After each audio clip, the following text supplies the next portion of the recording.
이 회사에서 만들어지는 순이익의 60%는 다시 배당으로 갖고 가게 됩니다.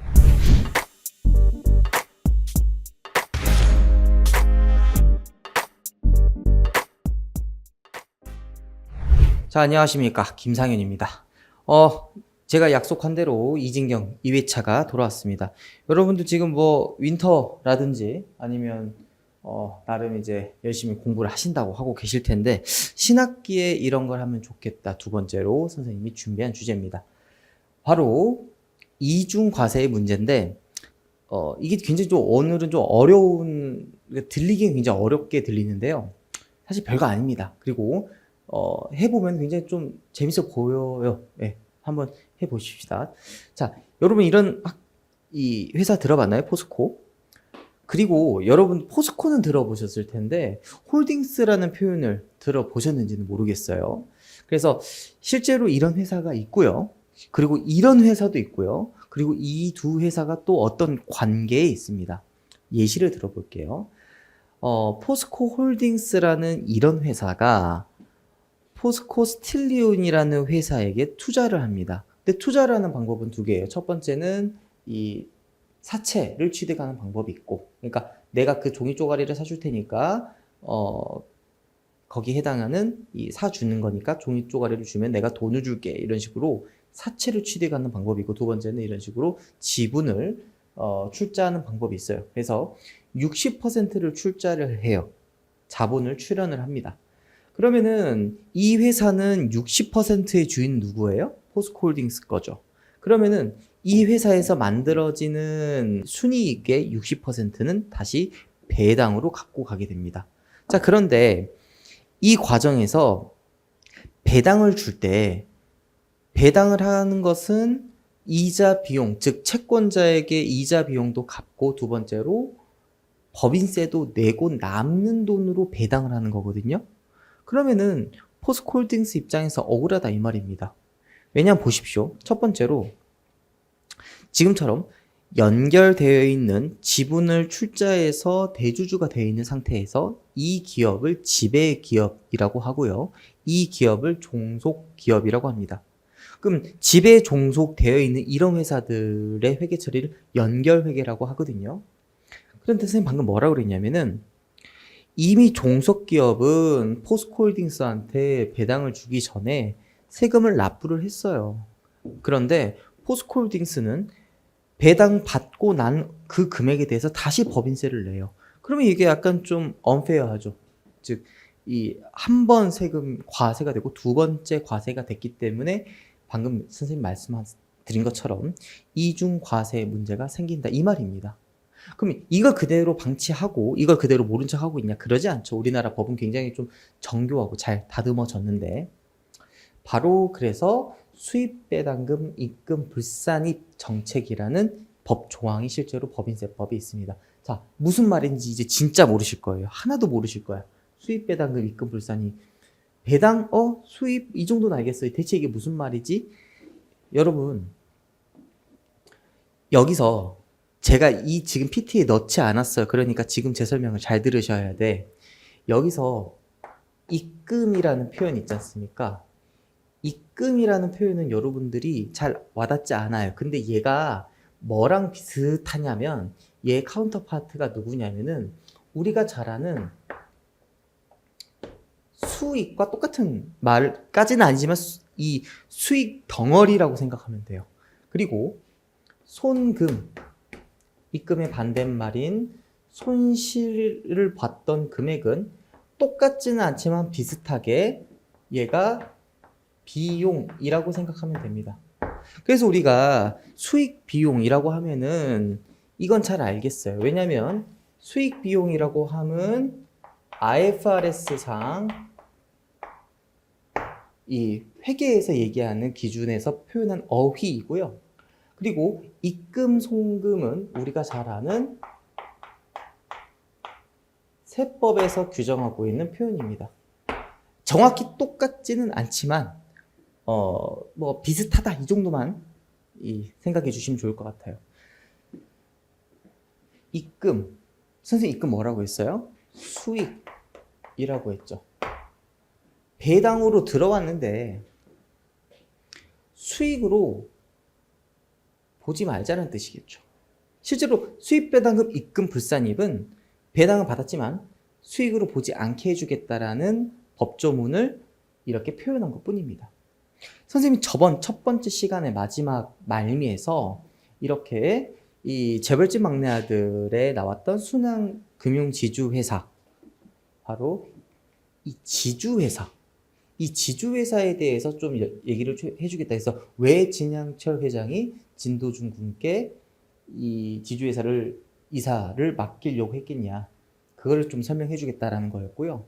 이런 식으로 여러분들이 자주 보는 이 기업체 중에서 지주회사가 이렇게 많습니다. 뭐 얘기했던 여기 있는 것 말고도 굉장히 많은 지주회사가 있고요.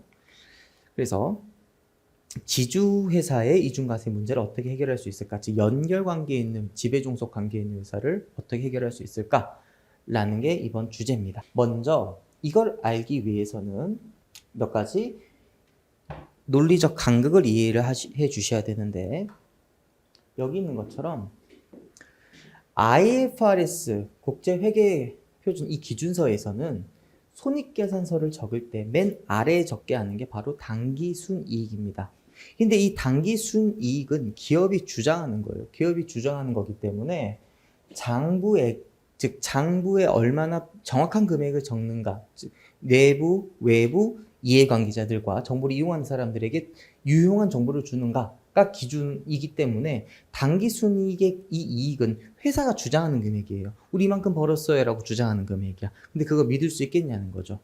정확히 표현을 해드리기 위해서는 잠깐 이쪽으로 오시면 인컴 스테이트먼트는요, 특정 기간 동안의 경영 성과를 공시하고자 함입니다. 맨 위에는 매출액이 적어져 있어요.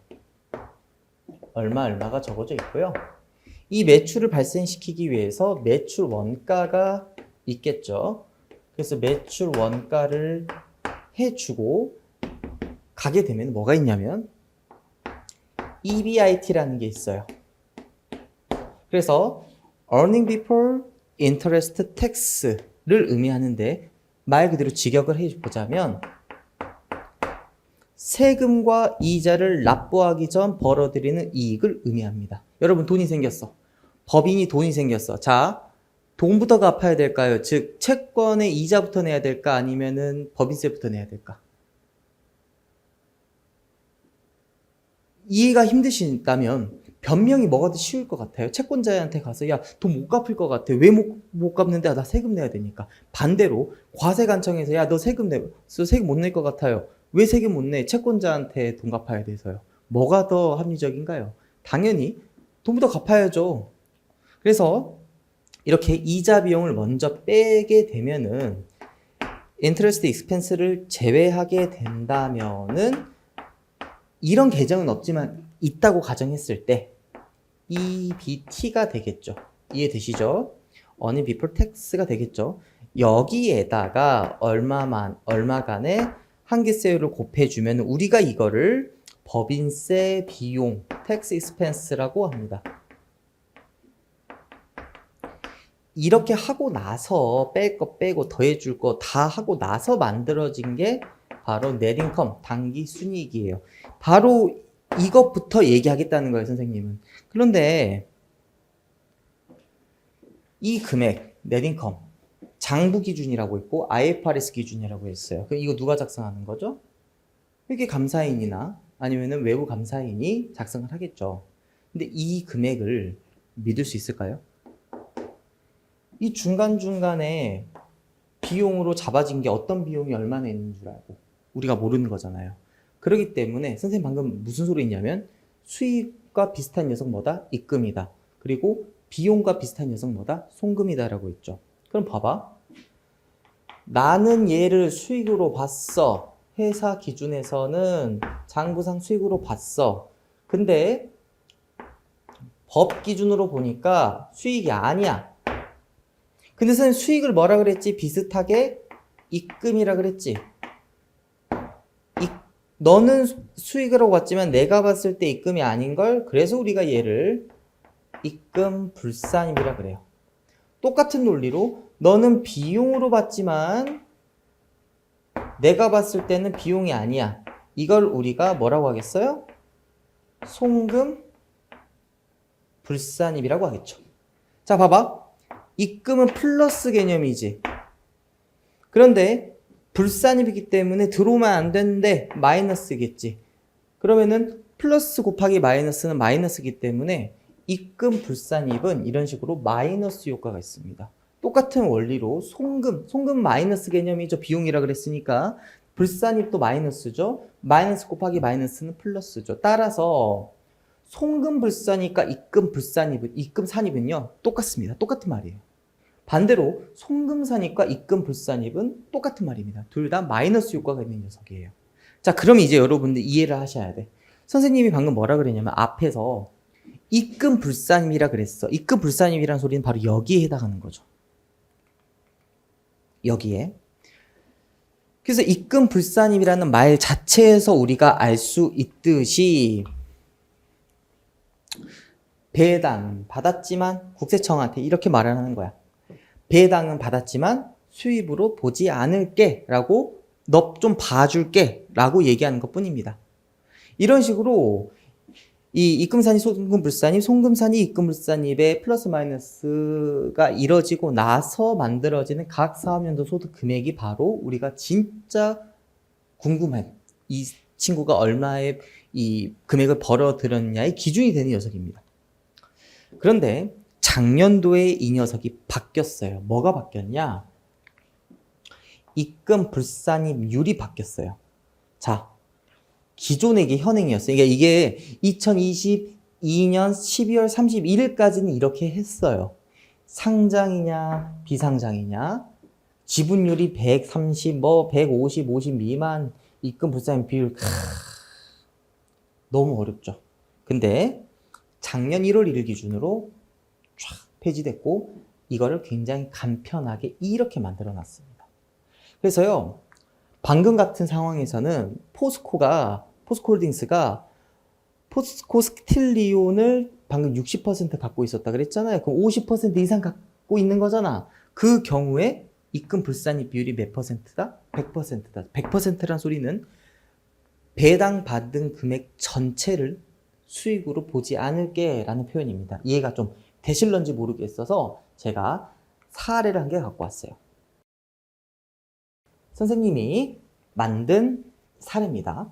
주자곡이라는 회사가 있어요. 근데 이 회사는 정민화학이라는 회사와 희창전자라는 회사에 지금처럼 출자를 했어요. 그래서 정민화학에는 60% 출자를 했고요. 희창전자는 20% 출자를 했어요. 현재 기준으로요. 그리고 이렇게 출자를 해서 지분을 갖고 있다 보니까 배당을 받았대. 배당이 2억을 받았고 여긴 이 희창전자한테는 1억을 받았대요.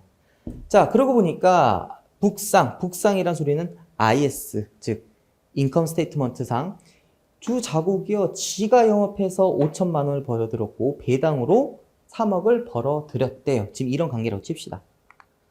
자, 그래서 자곡의 인컴 스테이트먼트를 보니까 얘네들 방금 얼마 벌었다고? 지네들 수준으로 번 게 자기 힘으로 번 게 5천이고 자기가 지분 출자 잘해가지고 배당 잘 갖고 온 게 3억이라 그랬어. 그래서 당연히 EBIT가 방금 선생님이 얘기했던 것처럼 두 개 합산한 3억 5천이 나올 거고 3억 5천이니까 여러분 이제 법인세 한계세율을 때려보면 5천만 원이 나오거든요. 5천만 원을 공제를 해보니까 당기순이익이 3억이래요.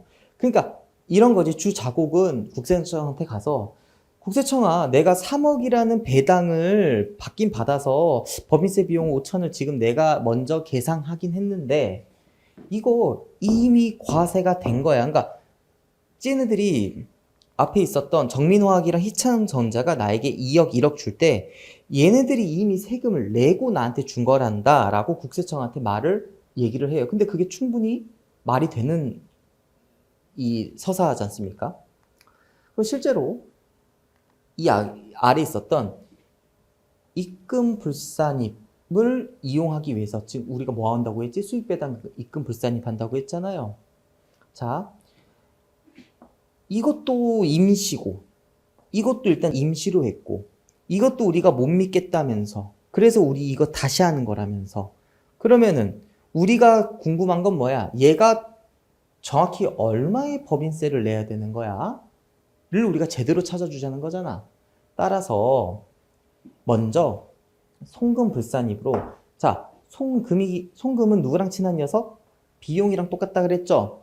그래서 법인세 비용으로 만들어 놨던 법인세 비용으로 5천만 원 만들어 놨던 거를 일단은 송금불산입으로 5천만 원을 먼저 제거를 해줍니다. 제거를 해준 상태에서 다시 해주는 거예요.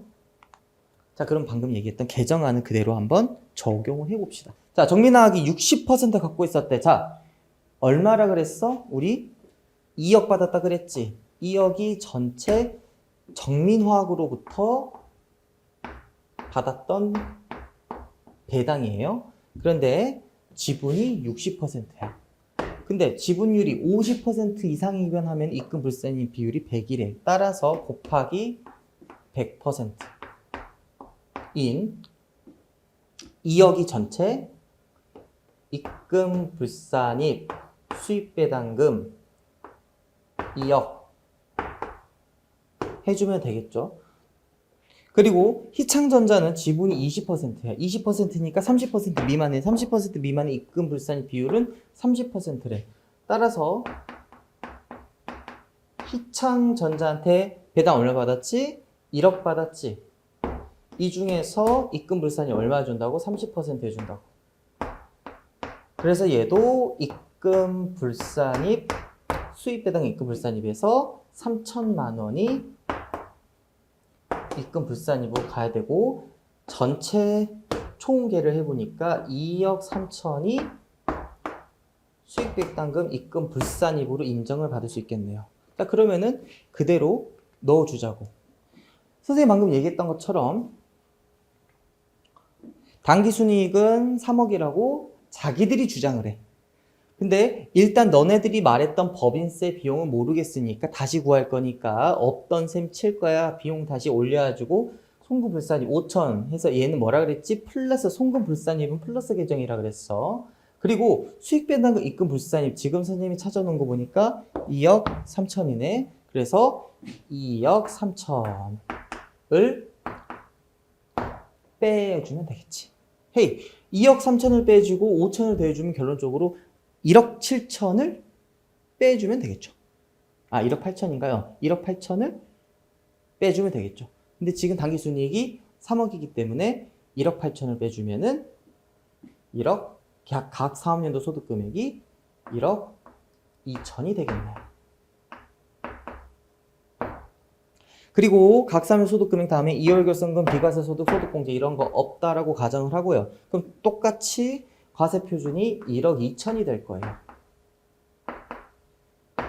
그리고 나서 1억 2천인데 우리나라 같은 경우는 2억 이하까지는 10%, 2억부터 200억까지는 20, 그리고 22, 25 이런 식으로 가는데 현재는 원래는 2억까지는 10%가 맞는데요. 현재 우리가 기업들이 좀 열심히 하게 1%씩 다 내려줄까? 그래서 9%로 해준다고 합니다. 근데 일단 이거는 올해는 이렇게 한다는 거고 원칙적으로는 10%가 맞으니까 산출세액은 얼마다? 1,200만 원이 산출세액이 되겠다. 방금 이 친구들이 얼마 했는데 법인세 5천 냈는데 다시 구해보니까 5천이 아니라 1,200이다. 이렇게 우리가 볼 수 있겠죠. 이렇게 해주면 결론적으로 이거를요 최대한 입금불산입은 인정을 많이 받아야 많이 빼지는 거고요. 그리고 송금불산입은 최소한으로 해야 더해지는 건 적고 빼지는 건 많아야 각 사업연수 소득 금액이 최대한 낮아지겠죠. 그래서 지금 우리가 한 게 수입배당금 입금불산입이고 주는 사람도 법인이고 받는 사람도 법인인 경우에 적용되는 게 지금처럼 수익배당금 입금불산입 정책입니다. 근데 반대로 이런 경우도 있겠죠. 법인이 개인한테 줘요. 그러면 이때는 법인세가 아니라 종합소득세를 내게 되고 그 경우엔 그로서과 배당세 공제가 있고요. 그리고 세 번째로 외국 법인이 우리나라 법인에게 배당을 줘요. 그러니까 우리나라가 외국 뭐 삼성전자 베트남에다가 출자를 해서 삼성전자 베트남이 삼성전자 헤드쿼터에다가 배당을 줘요.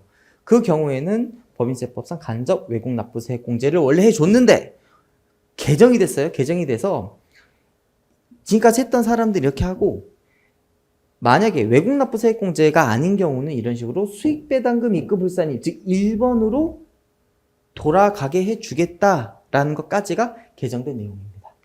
어이구. 그래서 결론, 진양철은 왜 순양금융 지주를 만들려고 했을까? 그럼 우리가 어떻게 답변하면 되겠어요? 수익배당금 입금불산 정책을 위해서 그렇게 했겠다라고 보면 되겠습니다. 일단 좀 어려운 다기보다는 여러분들이 머리털 나고 처음 보는 개념들일 거예요. 그런데 이런 것들도 좀 서울대에서 얘기하고 있는 것처럼 도전적으로 내가 모르고 생소하더라도 개론서라도 한번 읽어보고, 또 우리가 진로 선택 과목에서라도 이런 좀 생소한 주제들을 한번 언론에서만 보는, 언론 보도로만 보는 게 아니라 책도 찾아 읽어보고 강의도 듣고, 아니면 지금 우리 이런 식으로 넷플릭스 보다가 아니면은 드라마 보다가 나와 있던 이런 지주에서 이거 왜 하려고 하지? 이렇게 생각해 가면서 아마 세택에 녹인다면, 그렇게 녹아진 학생부는 굉장히 다른 친구들의 학생부와는 다를 것 같아요. 그리고 그렇게 했던 방향이 또 좋은 방향이기도 했습니다. 자, 지금까지가 선생님이 준비한 내용이고, 다음, 원래 1강을 이제 중급회계, 그리고 2강을 지금 법인세법으로 했고, 다음은 지금 우리가 설 지나고 2월 한창 연말정산을 하고 있는데, 다음 시간에는 이 소득세법으로 찾아뵙겠습니다. 긴 시간 동안 시청해 주셔서 감사합니다.